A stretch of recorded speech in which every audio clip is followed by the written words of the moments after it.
I told you guys I would come on and I would do a YouTube of talking to you guys about investing. Is it worth it? Being a business owner, how, stuff like that. Just keeping you guys in the loop, but just encouraging you guys really through the process.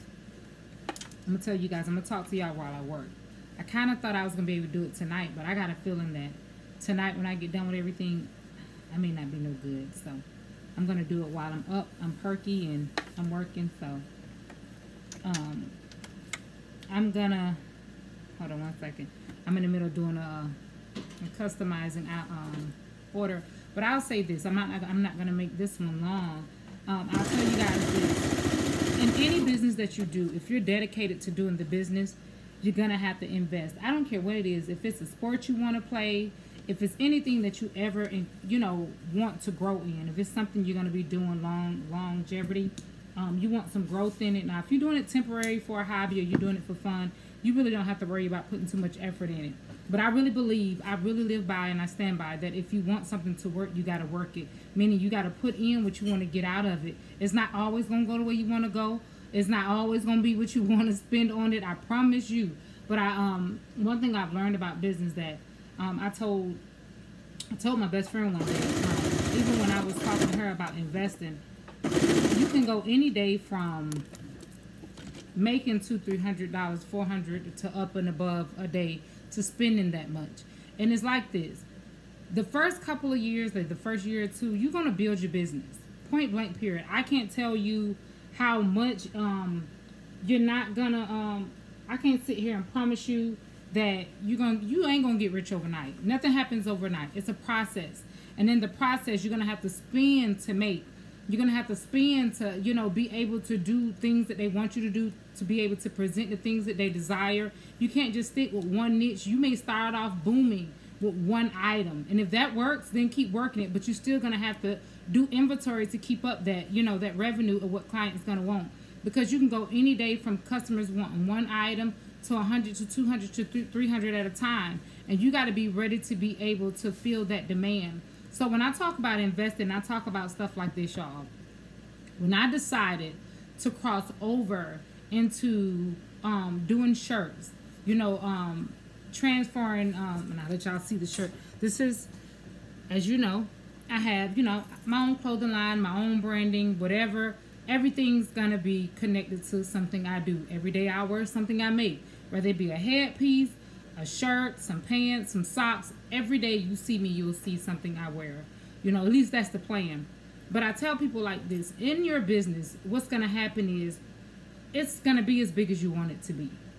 When I started doing this, of course, I started sewing. I started doing masks. I started doing nurse sets. Now, in that, you can start off with one solid color. You can start off with one solid pattern. But before it's all over, you're going to need more than what you got on hand to be able to reach different customers with different demands. You'll be amazed at some of the inquiries I've got. You'll be amazed at some of the messages I've got. And the only reply that I can give to people is either you can do it or you can't do it. Kelly, you'll put this plate in the oven for me. So it's like this: I want it to grow. I want it to be bigger and better. And every day I strive to be bigger and better. So some weeks I'm buying machines. Some weeks I'm buying ink cartridges 2 and 3 times a week. And it's not cheap. It's not cheap. I lie to you. I'm not going to sit here and make it seem like it's a walk in the park. It comes with the territory.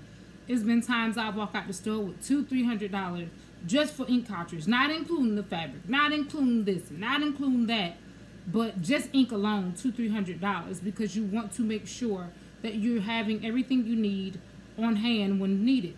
Now, here's the thing: when you grow and you blow up and you're not looking for it and you don't have what you need, then that's customers you're losing. That's people that possibly could have been,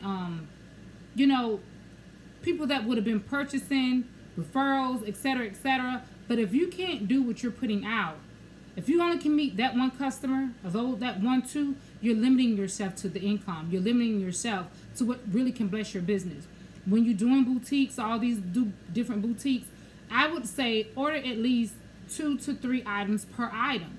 I mean, I know it's new starting out, but in order to really bless everybody, you can't just maximize and minimize to small and medium. Everybody in the world not small and medium. You have some women who's healthy, who's beautiful and big, and some women who's small. But you got to really kind of meet every demand. And if you choose not to, that's your choice. But I'm just letting you know where you're limiting yourself at. Because most time when you go in boutiques and you go in stores and you deal with different people, the only size that they really cater to is the smaller size. I mean, and I'm telling you guys this, and I'm blessing y'all because I had to bless myself. Hold on one second, y'all.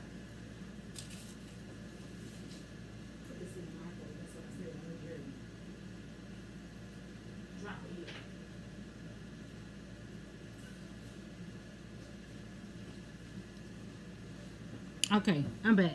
So, in doing so, you have to make sure that you have what you need on hand. You ain't gonna be, you're never gonna be able to probably to make everybody happy at the same time. There are gonna be some times that God's gonna bless you, you're gonna sell out before time.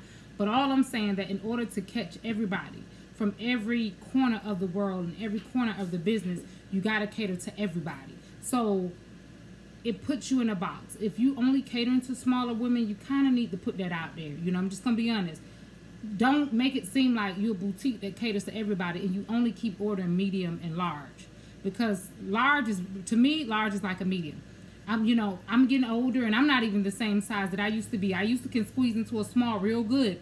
Now I can't. So you have to make sure that you're catering to the people that want to support your business. Sometimes it's not that they don't want to support, it's that they can't support, because it does not meet their need. Investing in your business it means basically sacrificing those things that you're not ready to sacrifice, that you don't really want to do, but you got to do it because you want your brand to build, you want your customers to build. I look at it like this. I don't look at my inventory and my stock or whatever I got. I don't look at it as building for my sake. I look at it like when a customer hit me up and say, I need a shirt that's a 4X. 5X, 3X, 2X. I'm not saying, well, I only got small and medium, or I only got large. 9 times out of 10, you are not going to get no men to buy nothing large. I don't care if they are large. Years ago, I learned that men buy 2 sizes up, or either 1 size up from what they're supposed to be buying.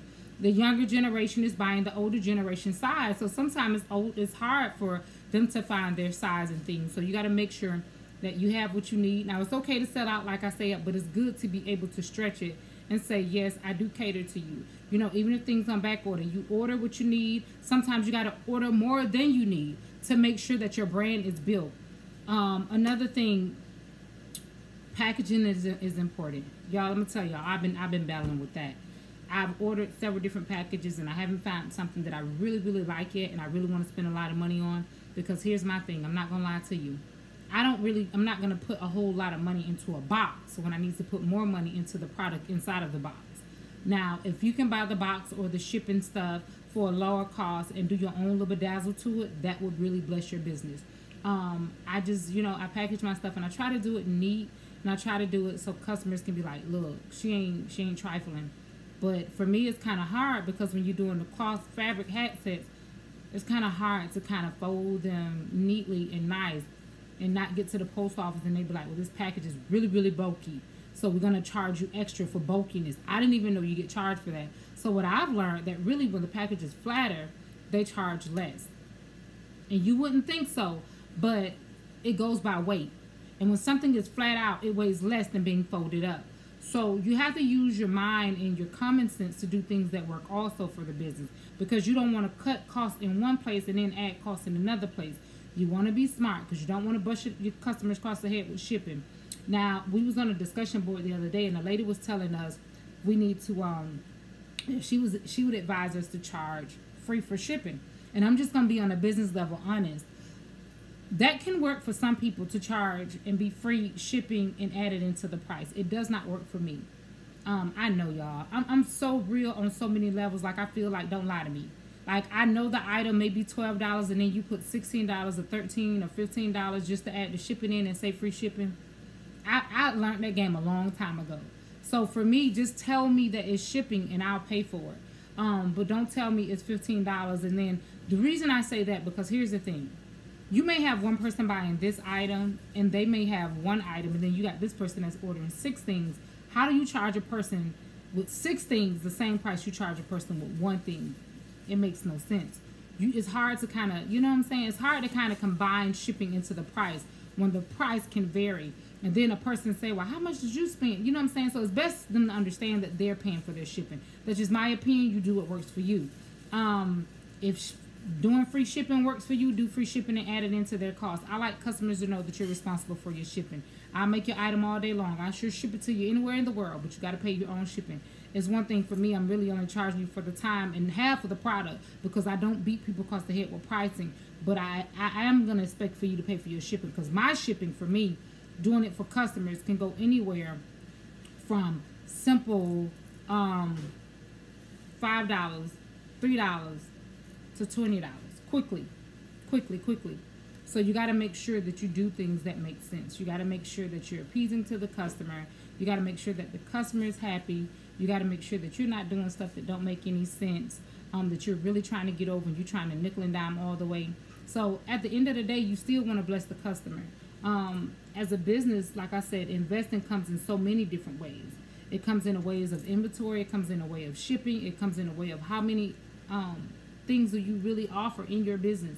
If your business is a graphic design business, what all do you offer in your package deals? What all can you offer a person for this price? And then if it's certain packages that a person can buy, you break that down. Don't just say I do graphing and then you don't break down the indices of what you do. So if you're in business, I've learned with trial and error, it's better to buy in bulk. But I'm just gonna be honest with y'all. I've done my homework a whole lot on a lot of stuff that I buy.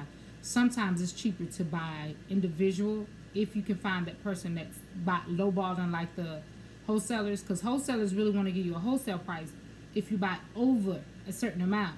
But some customers and some people will give you the inventory price or the low wholesale price, and you don't have a certain number what you buy. You kind of got to do your homework on your own. I don't know what you're selling. I don't know what your business consists of, but I'm just talking about for me. That's from anything. I kind of do my homework all over. And whatever works, that's why I kind of implement. That's what I do. If it's cheaper for me to do one thing by bulk, I do it. If it's cheaper for me to go buy it individual, I'm going to do that as well. So another thing I said, I'll talk about inventory. Make sure you don't order too much of what you don't need. If you're starting off a business and you see somebody ordering 2,000-3,000 of something, a whole lot of something, don't you go order that because you have not sold that yet. Do what makes sense. Do what works for you. Only sell those things that's high demand. Order low on things that's not a seller yet. Wait till you grasp that audience. Wait till you get those customers that's really ready to rail in and buy that item before you go buy 20 million of them and then you just got them sitting there. One thing I tell customers, and I stick by it, I don't make nothing. I don't design anything just hoping you'll buy it. I only design to sell. I only make to sell. I don't just buy a whole lot of plethora of stuff and just be like, I hope somebody buy this. No, that's not what I do. I may do one of an item just for show, and it probably sells as soon as I post it. But I will not do 15, 20 of nothing hoping that it'll sell, because then you have overhead. And one thing about customizing and designing anything, you don't know who's gonna want to buy it. The rest of the world may not be interested in what that person was interested in. You may buy 15 of this outfit, and you might find 2 people that's gonna buy it. Then you got to figure out what you're gonna do with the other 12. If you ever go into some of these stores and you see one rack empty and the other rack full of stuff, I really feel like in a lot of businesses, in a way a lot of people went out of business, is doing too much too soon. Use your brain. Think smart. Days are changing. Times are changing. People are counting their dollars different. So don't do more than you have to. Save every nickel you can. Invest those nickels that you don't have to put into inventory, into marketing. It's very imperative that you market. You got to market yourself. You got to market yourself. I don't care how bad you are. You must market yourself. Nobody knows you exist if you don't tell them you exist. Nobody knows you're out there if you don't put it out there that you're out there. Do things that make sense. Stop worrying about the talk. Stop worrying about the people. Just do your thing. Work your magic. Do whatever you got to do. I make up in my mind every day when I hit the floor that I got to go to work. Like, no matter who it's for, local or out of town, I got to do what makes me happy, and I got to do things to make the customer happy. I'm not concerned about what X, Y, and Z going to think of me. I'm just up to do my job, do what I'm supposed to do, and every day I'm trying to think of ways to perfect my craft.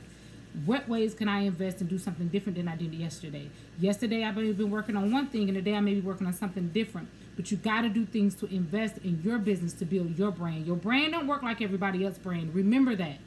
work your craft. And if it worked for you, that one item, if that one item sell you a whole lot of money, make you a whole lot of money, don't jump to the next thing because somebody else is jumping to it. Stick to that one item that's flipping your dollars. I do not care what people say. If that one item is bringing you in money consistently, keep doing it. You know, critique it, do it different, but do not switch up just because everybody else switch up. Don't be like the Joneses. You don't know the price they're paying over there. Do what makes sense to you. That's all I really wanted to get on and say. I always said I would never make my lives too long. I don't want to get cut off because I don't know how much memory I got on my iPad, y'all, because I got too much stuff that I'm trying to delete. But as well, even in that, I do want to make sure that I keep my word, my bond, and consistency, and show you guys that I'm here for you. I'm willing to talk to you guys about things I've done. I remember there were days that I didn't spend no money into my business. And when I didn't spend no money into my business, I didn't make no money into my business. I spend a whole lot of money. I do. I spend a whole lot of money into my business now. And I don't regret one bit of it because it's worth it. The flip side of it, you make back everything that God says is yours. Because you're investing. Not only are you just investing, but you're trusting God to expand what you have. But you're yet being consistent. You're being reliable. People get confused when you're doing something one day and you're not doing it the next day and you're not doing it the month after. They get kind of confused. They get, you know, they don't really know what you're doing. But I'm consistent on my craft. I'm consistent on my brand. This right here, I will build piece by piece. There is no competition. You're your own competition. You want to be better than you was the day before. You don't have to worry about people. You don't have to worry about what they're going to say about you. They're going to talk, baby, whether you make it. They're going to talk if you don't make it. They're going to talk if you do make it. So you might as well make it. I'm so happy that I took the time to come out and do this, talking about investing. If you guys want to ask me questions, I'm free to answer. How much money I spend in certain things, I'll probably come back on, and I'll probably do another one. If I got energy before I go to bed, I'll do a part 2 of this. Because right now I am working. I just took a break really to eat, and my daughter brought my plate in the midst of me getting ready to start this. So I'm going to post this one, and I'll probably do part 2 before I go to bed if I have the energy. If I don't, I'll be back on later this week to do a part 2. But I promise you guys, I'll share with you guys the things that I do that make sense and kind of keep you, you know, moving and consistent. Thank you guys. Be blessed. Until next time, work your vision.